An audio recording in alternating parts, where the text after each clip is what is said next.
ইংরেজিতে আমি আছি এটাকে আমরা বলি আই অ্যাম অথবা আই হ্যাভ বিন। কিন্তু কখন কোনটা বলতে হয়? তারপর আমি ছিলাম আই ওয়াজ হবে এবং আই হ্যাড বিন হবে। কিন্তু কখন কোনটা বললে সেন্টেন্সটা কারেক্ট হবে? তারপর আমি থাকবো I will be or I will have be. কখন কোনটা বলবো? এটা নিয়ে কম বেশি সবাই আমরা কনফিউজড থাকি। তাই আজকের ক্লাসে আমরা এই সেন্টেন্সের স্ট্রাকচারগুলো একদম সুন্দর করে বুঝবো যাতে নেক্সট আর কোনোদিন ভুল না হয়। আমি আছি, আই অ্যাম এবং I have been. I am হচ্ছে present tense, present simple tense এবং আই হ্যাভ বিন হচ্ছে প্রেজেন্ট পারফেক্ট টেন্স। এবং প্রেজেন্ট সিম্পল এবং প্রেজেন্ট পারফেক্টের মধ্যে পার্থক্য কোথায়?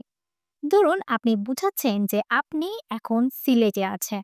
বর্তমানে আপনি সিলেটে অবস্থান করছেন। আপনি বলতে চাচ্ছেন আমি সিলেটে আছি। সেক্ষেত্রে বর্তমানে আমি সিলেটে আছি সেটা আমরা জাস্ট বলছি যে আমি সিলেটে আছি। এজন্য আমরা বলব I am in Sylhet. Okay, I am in Sylhet. আমি কোথায় আছি? সিলেটে আছি। আমি সিলেটে আছি। এজন্য সিম্পলি আমরা বলব আমি সিলেটে আছি। I am in Sylhet. কিন্তু আমরা যদি এখানে সময়টাকে উল্লেখ করে দেই যে আমি ২ মাস ধরে সিলেটে আছি। এই যে ২ মাস ধরে যে আমি সিলেটে আছি, ২ মাস আমি টাইমটা উল্লেখ করছি, সেটার জন্য কিন্তু আমাদেরকে বলতে হবে I have been। Okay, I have been in Sylhet. I have been in Sylhet. I have been in Sylhet for 2 months। Okay, for 2 months আমি ২ মাস ধরে সিলেটে অবস্থান করছি। মানে এখনো কিন্তু আমি সিলেটে আছি। ওকে?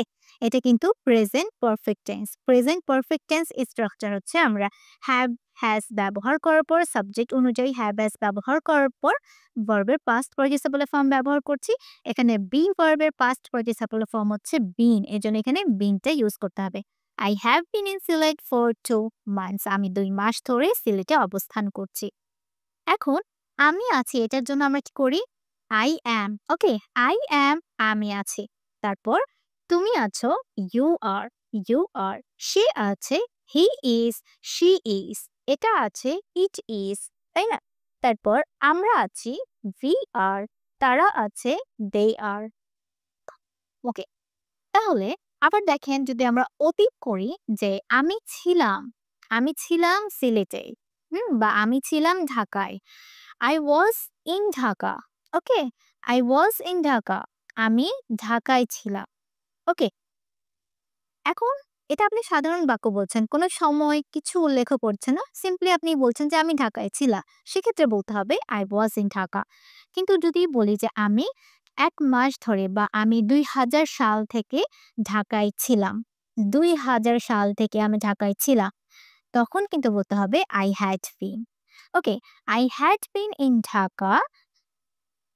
I had been in Dhaka since 2000। আমি ২০০০ সাল থেকে ঢাকায় ছিলাম। এই সেন্টেন্সের মানে হচ্ছে যে আপনি ২০০০ সাল থেকে ঢাকায় ছিলেন কিন্তু বর্তমানে আপনি আর ঢাকাতে নেই। ওকে, এখন এখানে আপনি কিন্তু সময় উল্লেখ করছেন এজন্য হ্যাড বিন দিয়ে সেন্টেন্সটা বলতে হবে। I had been in Dhaka since 2000। কিন্তু এখন আমি আর ঢাকাতে নেই। এখন I have been in Sylhet for 2 months এটা কিন্তু আপনি এখনো বর্তমানেও কিন্তু সিলেটে অবস্থান করছেন। এজন্য এটা হচ্ছে প্রেজেন্ট পারফেক্ট টেন্স। আমি ২০০০ সাল থেকে ঢাকায় ছিলাম কিন্তু এখন আর ঢাকাতে নেই। এটা কিন্তু হচ্ছে অতীত। এখন কিন্তু আপনি আর সেখানে অবস্থান করছেন না। ওকে, তারপর আমি থাকবো। আমি থাকবো। এখন এটার জন্য আমরা ব্যবহার করতে পারি I will be অথবা আমরা বলতে পারি I will have been। আমি রাজশাহীতে থাকবো। এখানে কিন্তু কোনো সময় আপনি উল্লেখ করছেন না যে কত দিন ধরে বা কত বছর ধরে, কত মাস ধরে আপনি রাজশাহীতে থাকবেন। সেক্ষেত্রে বলতে হবে I will be in Rajshahi. Okay? I will be in Rajshahi. আমি রাজশাহীতে থাকবো। কিন্তু আপনি যদি সময়টা উল্লেখ করেন যে আমি ২ বছর ধরে রাজশাহীতে থাকবো বা ২ দিন ধরে রাজশাহীতে থাকবো, তখন কিন্তু বলতে হবে I will have been। ওকে? এটা কিন্তু ফিউচার পারফেক্ট এ চলে যাবে। I will have been in Rajshahi। Okay? I will have been in Rajshahi for 2 days। For 2 days। আমি ২ দিন আমি 2 দিন ধরে রাজশাহীতে থাকবো। ওকে? I will have been in Rajshahi for 2 days. তাহলে আমরা যখন টাইম পিরিয়ড উল্লেখ করে দিব তখন কিন্তু সেন্টেন্সগুলো আমাদেরকে পারফেক্ট টেন্সে বলতে হবে। আচ্ছা, এখন যদি আমরা আমাদের সাবজেক্টটা চেঞ্জ করি বা কিভাবে আমরা প্রশ্ন করব, কিভাবে একটা সেন্টেন্সকে নেগেটিভ করব সেটাও শিখে ফেলি। যদি বলি যে আমি সিলেটে আছি, তখন কি হবে? I am in Sylhet. যদি বলি তুমি সিলেটে আছো, তখন কি হবে? You are in Sylhet. এখন যদি প্রশ্ন করি তুমি কি সিলেটে আছো? তখন কিন্তু এই আরটা সবার আগে চলে আসবে। বলতে হবে আর ইউ ইন সিলেট? তুমি কি সিলেটে আছো? তারপর আমি ২ মাস ধরে সিলেটে আছি। I have been in Sylhet for 2 months। যদি বলি সে ২ মাস ধরে সিলেটে আছে। তখন কি হবে? তখন বলতে হবে she has been। she, he বা সিঙ্গুলার কোনো নাউনকে যখন আমরা সাবজেক্ট হিসেবে ব্যবহার করব তখন কিন্তু have এর জায়গায় has হবে। She has been in Sylhet for 2 months। যদি বলি প্রশ্ন করি সে কি ২ মাস ধরে সিলেটে আছে? তখন কিন্তু এই has টা সবার আগে চলে আসবে। Has she been in Sylhet for 2 months? ওকে। তারপর I was in ঢাকা। আমি ঢাকায় ছিলাম। তুমি ঢাকায় ছিলে। You were in Dhaka. Subject you এর পর কি হয়? were হয়। ওকে? You, we, they তখন কি হবে? were হবে।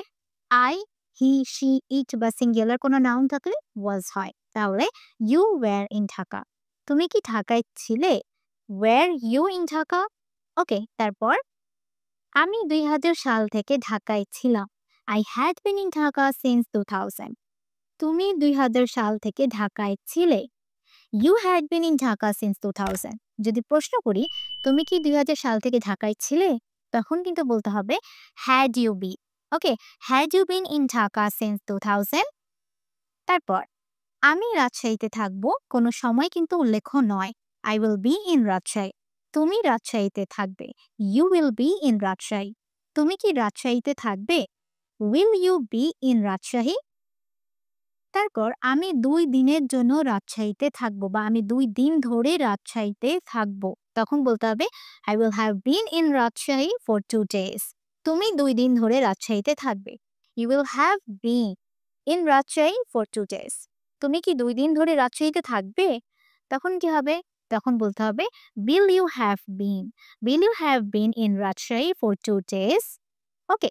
আশা করছি আমি আপনাদেরকে বোঝাতে পেরেছি যে সেন্টেন্স কিভাবে গঠন করতে হবে এবং প্রেজেন্ট টেন্স এবং প্রেজেন্ট পারফেক্ট বা যেকোনো পারফেক্ট টেন্সের ভিতরে যে পার্থক্যটা আছে সেটাও বোঝাতে পেরেছি। আপনারা আমাকে কমেন্ট করে জানান এই সেন্টেন্সের ইংরেজি কি হবে।